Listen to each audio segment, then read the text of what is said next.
2 வருஷம் ஆயிப்போச்சு உங்க கட்சி தொடங்கி, தமிழக வெற்றிக் கழகம்.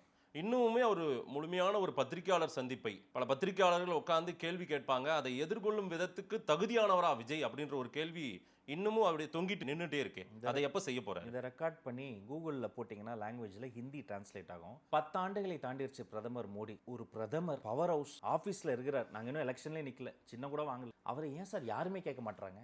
நான் அரசியலாம் தள்ளி விட்டுருக்கேன். நான் கலைஞரெல்லாம் பல முறை போய் பார்த்துருக்கேன். அவர் கூட்டங்களில் அவர் பேசுறதை ரசிச்சு இருக்கிறேன். கலைஞர் நடத்திய அளவுக்கு பத்திரிகைகளை சந்திப்பை மு க ஸ்டாலின் அவர்கள் நடத்தியிருக்காரா?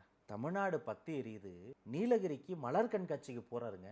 அங்கேயும் போய் நம்மளுக்கு என்ன செட்டிங் கேள்வி கேட்கறாங்க. சரி, அங்க போயாவது கேட்கணும்ல, வேங்க வெயில் என்னாச்சு, இது என்னாச்சு, அங்க போய் என்ன கேட்கறாங்க? வெதர் எப்படி சார் இருக்குன்றாங்க. நான் என்ன கேட்கறேன், நீங்க சீஃப் மினிஸ்டரா, வெதர் மேனா? நீங்க தமிழ்நாட்டு முதல்வரா, ரமணனா? அங்க போய் அவர் என்ன சொல்லுவாரு? மேகமூட்டம் இருக்கிறது, மழை வந்தாலும் வரலாம், வராமலும் போகலாம். இந்த காஸ்டியூம் எல்லாம் மாத்தி என்ன பண்றாங்க இவரை சுத்தி இருக்கிறவங்க? கலைஞர் எவ்வளவு பத்திரிகையாளர் சந்திப்பை நடத்தினாரு, இவர் எவ்வளவு நடத்தினாரு. கட்ட கடைசியா மாண்புமிகு துணை முதல்வர் உதயநிதி ஸ்டாலின் ஐயா இருக்காருல்ல, வீராவேசமா பேசினாப்புல, மோடிக்கும் பயமில்ல, ஈடிக்கும் பயமில்லன்னு.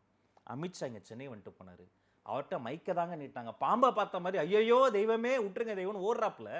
இவங்க யாருமே பத்திரிகையாளர் சந்திப்பை இப்போ வரைக்கும் முழுசா நடத்தல. மீறி நடக்கக்கூடிய பத்திரிகையாளர் சந்திப்பில் அதை பத்திரிகையாளர் சந்திப்புன்னு சொன்னா மாதேஷ் பிரதர், அது பத்திரிகை துறைக்கே ஒரு அவமானமாக நான் பார்க்குறேன்.